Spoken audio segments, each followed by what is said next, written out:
안녕하세요. 짧은 결혼 생활을 뒤로하고 헤어짐을 선택한 30대 여성입니다. 그리고 다 끝난 마당에 무슨 미련이 남아서 이렇게 글을 쓰냐는 사람도 있겠지만 마지막으로 후련하게 내뱉고 싶어서 그러니 이해해 주셨으면 좋겠네요. 일단 저는 소위 사람들이 말하는 엘리트 코스를 밟아왔어요. 중학교 때부터 전교 1등을 놓친 적이 없었고 선생님들의 적극적인 지지와 권유에 힘입어 특목고에 진학했지요. 하지만 제가 고등학교 2학년이 되던 무렵 부모님이 하시던 사업이 점점 어려워졌고 결국 2학년 말에는 쫓겨나듯 살던 집을 떠나야만 했네요. 그리고 저는 그런 상황의 대학은 사치라고 생각했어요. 대학이 문제가 아니라 빨리 돈을 벌어야겠다 싶었죠. 하지만 특목고라는 분위기도 그렇고 제가 원래 공부하는 걸 좋아하다 보니 학업을 포기한다는 게 쉬운 일이 아니더라고요. 그런데 그때 저희 큰아버지께서 손을 내밀어 주셨어요. 큰아버지께서 일단은 대학 문턱은 넘고 그 후에 고민을 해도 하라며 제게 용기를 주셨거든요. 게다가 결국 제가 S대에 합격한 걸 아시고는 첫 학기 학비를 내주셨지요. 지금 생각해보면 큰어머니한테도 감사한 마음이에요. 두 분도 저희 아버지한테 빌려주신 돈도 있으셨으니 솔직히 내키는 일이 아니셨을 텐데 말이죠. 아무튼 그렇게 대학에 갔고 이후로는 장학금과 아르바이트로 학비를 충당했습니다. 돈 때문에 휴학도 몇 번이나 해야 했고요.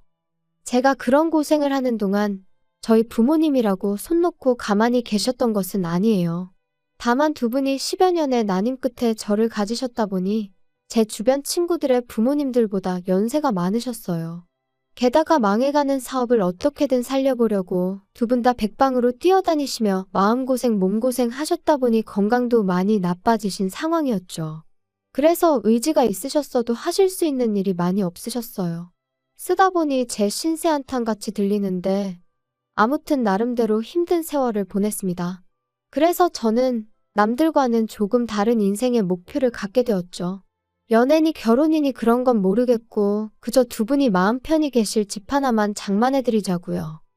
한편 우여곡절 끝에 대학을 졸업하고 학교에 지원을 받아 저는 작은 사업을 시작할 수 있었습니다. 그리고 이후로 한동안 제 생활은 오로지 일밖에 없었어요.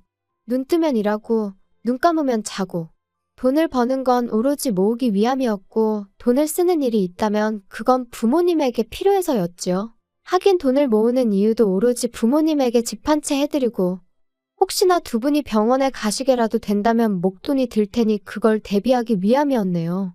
아무튼 회사에서는 대표님 소리를 들었지만 솔직히 직원들이 보기에도 왜 저렇게 궁상맞게 사나 싶었을 겁니다.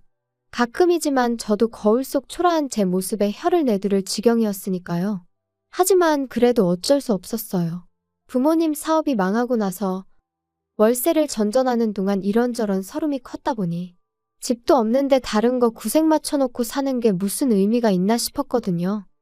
아무튼 그렇게 살기를 10년. 어느새 사업은 자리를 잡았고 부모님한테 아파트 한 채 사드릴 정도의 돈은 모았을 무렵 남편을 알게 되었습니다. 남편은 제 회사랑 거래하는 업체의 직원이었어요. 헤어진 마당에 어떻게 만났는지 그걸 곱씹어 뭘 하겠냐마는 거래했던 건이 결과가 잘 나와서 다 같이 회식을 한번 하게 됐는데 남편이 말하길 그때 저한테 반했다고 하더라고요. 대표라는 그런 타이틀하고는 상관없이 조용하고 소탈한 모습이 마음에 들었다나요? 아무튼 이후로 남편이 정말 적극적으로 대시를 해왔어요. 그리고 저는 그런 일은 처음 겪어봤던지라 그런 남편이 당황스럽기도 하고 부담스러웠지요. 하지만 한편으론 이런 게 사랑받는다는 건가? 내가 얼마나 좋으면 저럴까 싶은 게. 그래서 결국 2달 만에 저는 마음의 문을 열었습니다. 연애를 시작하던 당시 저는 제 나름대로 많은 것을 오픈했어요. 제 학벌이라던가 가정환경이라던가. 참고로 연애 초반부터 나름 민감할 수도 있는 이야기들을 오픈한 이유는 비록 저희가 결혼을 전제로 연애를 시작한 것은 아니었지만 남편이나 저나 나이가 있다 보니 잘 지내다 보면 결혼 이야기가 나올 수도 있겠다 싶대요. 그런데 그때 가서 실은 나는 우리 부모님한테 집도 사드리고 앞으로 생활비도 대드리고 해야 한다 하면 솔직히 어떤 남자가 좋다 하겠어요. 제가 비록 연애에는 쑥맥이었지만 그래도 세상 돌아가는 걸 아예 모르지는 않았거든요. 그래서 처음부터 미리 말한 거예요. 그런데 남편의 반응은 의외로 덤덤했습니다. 제가 버는 돈인데 그걸로 뭘 어떻게 하든 자기는 뭐라 할 자격도 권리도 없다면서 말이죠. 그리고 그런 남편의 반응이 조금은 충격적이면서도 한편으론 뭐랄까 고맙더라고요. 그런데 여기까지만 들으시면 제가 되게 좋은 남자를 만났다 생각하실 수도 있는데 꼭 그런 것만은 아니었어요. 사실 남편과 저는 소위 사람들이 따지는 조건에 있어서는 차이가 제법 있었거든요. 남편은 고졸이었고 직장은 계약직이었으니까요. 그리고 만약 누군가 저에게 처음부터 이 조건을 다 알았어도 만났겠냐 하면 제 대답은 잘 모르겠다예요. 속물처럼 들리겠지만 연애니 결혼이니 관심은 없었어도 사람이 원래 자기보다 잘난 사람하고 만나고 싶지 못난 사람하고 만나고 싶지는 않잖아요?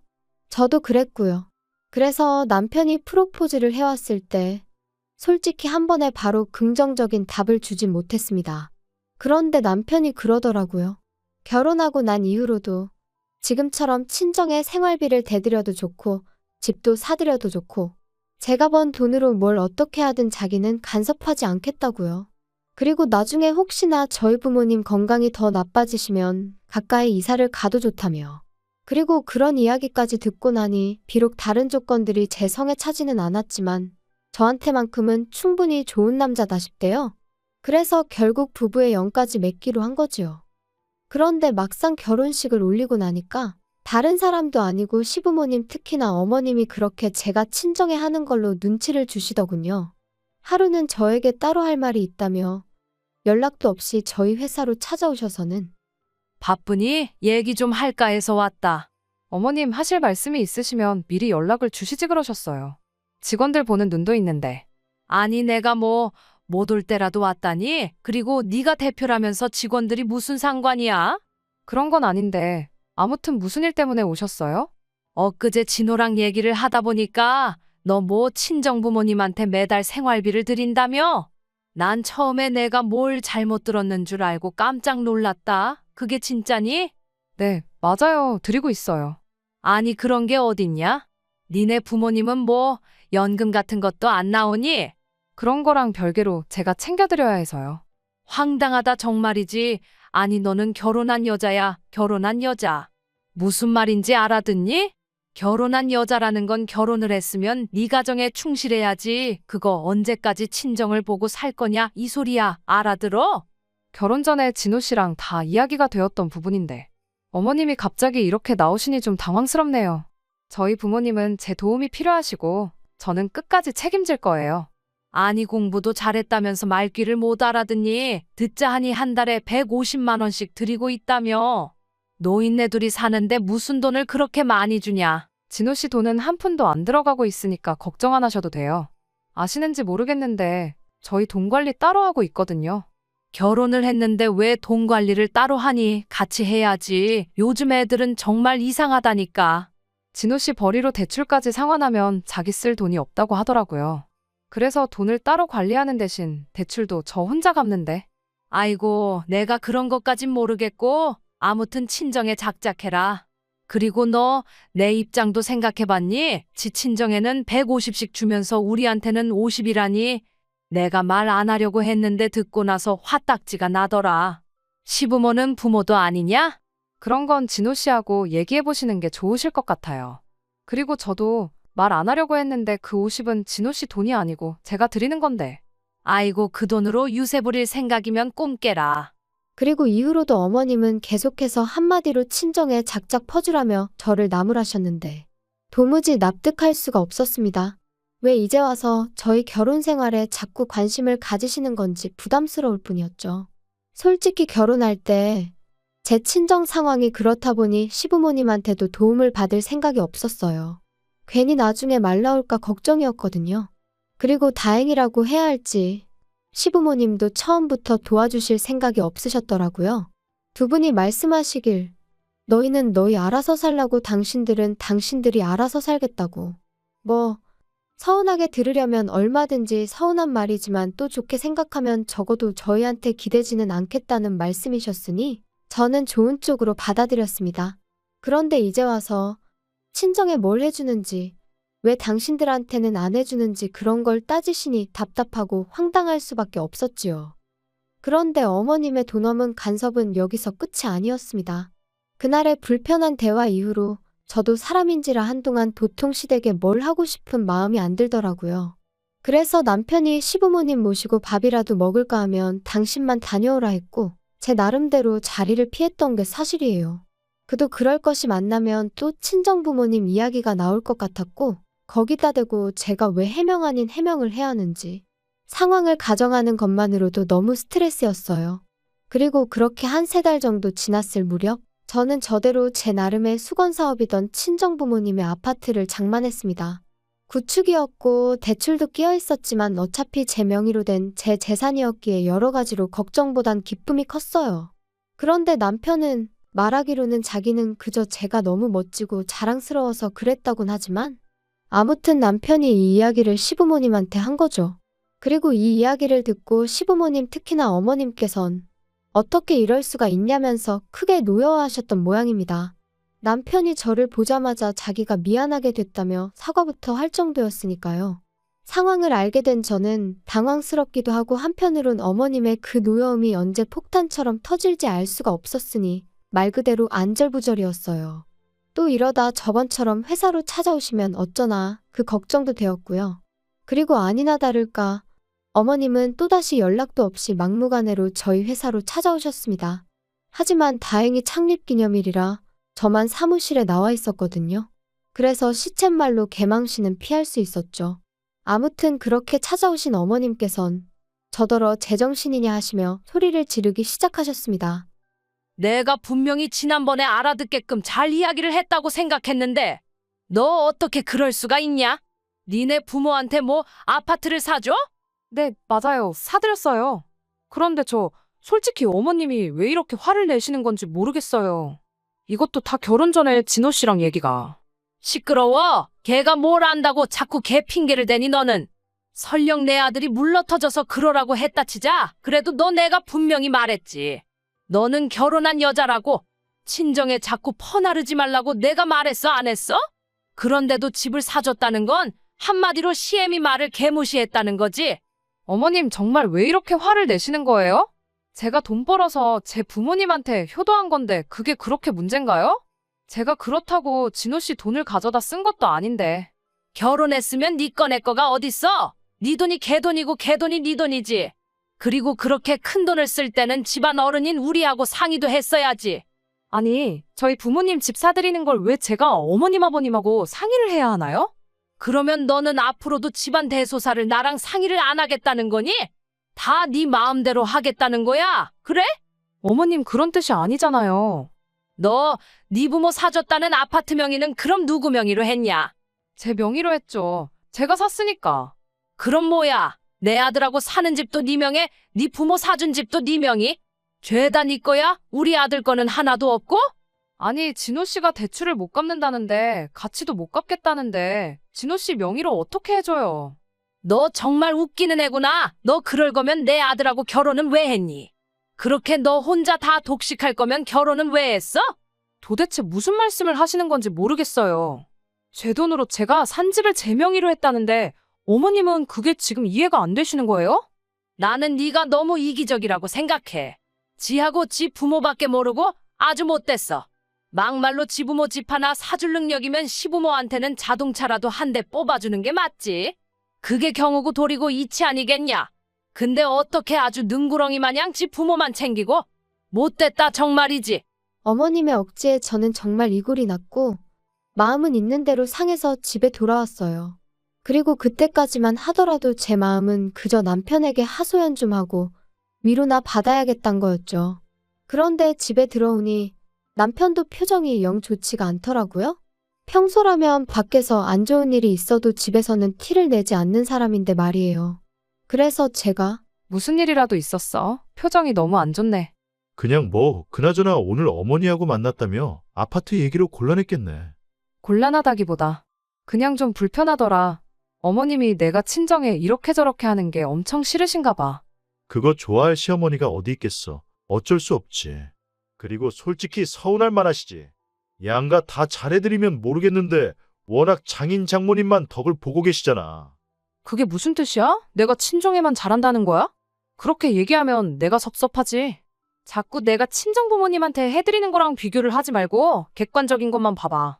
내가 매달 시부모님한테 50만 원씩 드리고 있지. 게다가 우리 지금 살고 있는 이 집 4명이란 이유로 대출 나 혼자 다 갚고 있잖아. 따지고 보면 그럼 자기는 돈 10,000원 안 쓰고 여기 살고 있는 건데 그러면 당신 표현대로 시부모님도 당신도 내 덕을 보고 있는 거겠네? 사이즈가 다르다는 거지, 사이즈가. 공평하지가 않으니까 어머니가 서운하시다는 거잖아. 아니, 어떻게 다 똑같이 할 수가 있겠어. 따지고 보면 우리 부모님이야 나를 낳아주시고 키워주신 분들이니 내가 잘해드리는 게 당연한 거지만 어머님 아버님은 당신을 낳고 키워주셨으니 당신이 잘해야지. 나한테 서운하실 일이 아니지.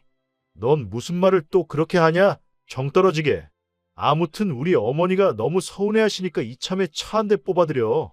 너도 알지? 우리 부모님 차 10년도 더 된 거.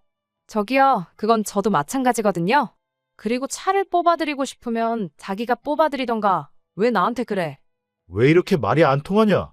너가 장인 장모님만 챙겨서 우리 부모님이 화가 나신 거니까 너가 우리 부모님한테도 신경 쓰는 태도를 보여야 된다니까. 내가 문제가 아니고 네가 문제라고. 웃기고 있네. 내가 우리 부모님을 챙기는 거고 당신이 당신 부모님을 챙기는 거야. 어머님이 서운해하시는 건 욕심이 과하신 거고. 너무 충격이었어요. 남편이 그렇게 생각을 하고 있을 거라곤 상상도 못했고, 게다가 차를 뽑아드리자는 그 황당한 말은 뭔지 어이가 없었다고 해야 할까요? 그래도 그땐 오죽 답답하면 그런 헛소리를 다 했을까 생각하며 어떻게든 남편을 이해해 보려고 했어요. 그런데 서로 정말 필요한 말만 하고 지낸 지 일주일이나 지났을까 남편이 시부모님을 뵈러 가자, 아주 단판을 지으러 가자 그러더라고요. 그래서 저는 속으로 남편이 드디어 정신을 차렸구나. 제대로 내 입장을 대변해 주려나 보다 싶었습니다. 하지만 시댁에 도착하기가 무섭게 그 어느 때보다 밝은 표정으로 서로를 반기는 세 사람의 얼굴을 보니까 직감적으로 남편이 저를 위해 온 게 아니다 싶대요. 그래, 둘이서 얘기는 잘했다며? 아버지랑 나는 결정 다 했어. 내일 계약하러 가면 돼. 결정 다 하셨어요? 잘하셨네. 자기도 이리 와서 봐봐. 도대체 무슨 이야기를 하는 거야? 이게 뭐야? 자동차? 내가 저번에 바꿔드리자 했잖아. 나는 안 된다고 했고. 여기까지 와서 또 이럴 거야? 진짜 고집 좀 그만 부려. 나는 장인 장모님한테 잘하는데 넌 진짜 왜 이렇게 삐딱선을 타냐? 당신이 우리 엄마 아빠한테 잘했다고? 뭘 그렇게 했는데?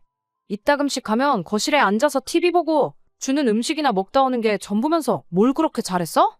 그렇다고 뭐 단돈 10만 원이라도 들여보기랬어. 뭐랬어? 돈이 전부가 아니잖아. 다른 것도 안 했고 돈도 안 했다는 게 문제지. 그리고 어머님, 저 차 안 사드려요. 저는 그럴 능력도 없고요. 그럴 생각도 없어요.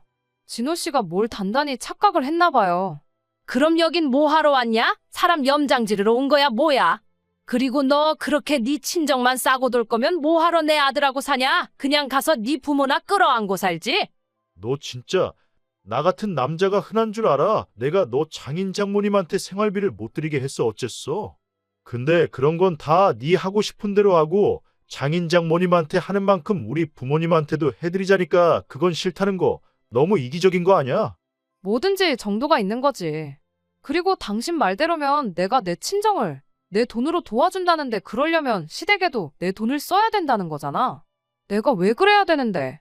너 저번에 내가 말한 거 못 알아들어 처먹었냐? 너는 결혼한 여자라고? 네 재산이 우리 아들 재산이라고. 그러니까 우리 아들 허락이 필요하지. 내 허락도 필요하고. 제정신이세요? 그럴 거면 제가 차라리 어머님 아들하고 안 살면 되겠네요. 안 살면 허락이고 나발이고 필요 없잖아요? 안 산다는 게 무슨 소리야? 그럼 뭐 이혼이라도 한다고? 이혼은 무슨 이혼이에요. 애시당초 남남인데. 그건 또 무슨 소리야? 니들이 왜 남남이야? 당신이 말해봐. 왜 우리가 남남인지. 아니, 그게 지금 이 여자 앞으로 대출이 얼마나 많은지 아세요? 근데 혼인신고라도 했다가 얘가 대출을 못 갚는다고 하면 그거 다 나한테 넘어올까 봐. 야, 이 멍청아. 그러면 제 앞으로 된 아파트 팔아서 갚으면 되는 거지. 그게 무서워서 혼인신고를 여태껏 안 했다는 게 말이 되냐? 남은 대화는 두 분이서 알아서 하시고요. 상관없는 남인 저는 이만 가볼게요. 그리고 당신 짐은 내가 현관밖에 꺼내놓을 테니 알아서 챙겨가. 그리고 이후의 일은 아주 어이가 없었습니다. 제가 집에 들어오고 얼마 안 돼서 남편이 들어오려고 했는데 이미 제가 현관 비밀번호를 바꿔버려서 들어오질 못했거든요. 그러니까 문 앞에서 자기가 잘못했다면서 얼굴 보고 얘기 좀 하자 어쩌자. 하지만 그러던지 말던지 저도 안 열어주고 버텼죠. 막말로 시끄럽게 굴어서 앞집에서 신고라도 하면 그럼 경찰이 와줄 테니 오히려 땡큐겠다는 생각이 들기도 했으니까요. 그런데 그럴 깜냥도 없던 남자였어요. 몇 번 두드리고 사정하다 안 되니까 너무한다면서 문자 하나 남겨놓고 자리를 떠났거든요. 그리고 그런 모습을 보니 그나마 좀 남아있던 오만정이 싹 사라지는 기분이 돼요. 아무튼 그래도 한두 달 가까이 남편은 전화와 문자로 저에게 용서를 구하긴 했지만 결론은 헤어졌습니다. 애시당초 저랑 제 부모님을 있는 그대로 인정하고 받아준다는 점에서 남편과의 결혼을 결심했던 건데 그 전제가 틀어진 이상 남편과 살 이유가 없었으니까요. 그리고 지금은 뭐 하나 아쉬운 거 없이 잘 지내고 있어요. 남편과의 일과는 별개로 제 사업은 여전히 잘 되어가고 있고 꺼릴 것 없이 친정부모님을 챙겨드릴 수 있어서 좋네요. 뭐 누군가는 저더러 그래도 언제까지 부모 뒤치다꺼리만 할 거냐. 네 인생을 살아야지 하는데 누가 그렇게 산다고 하던가요?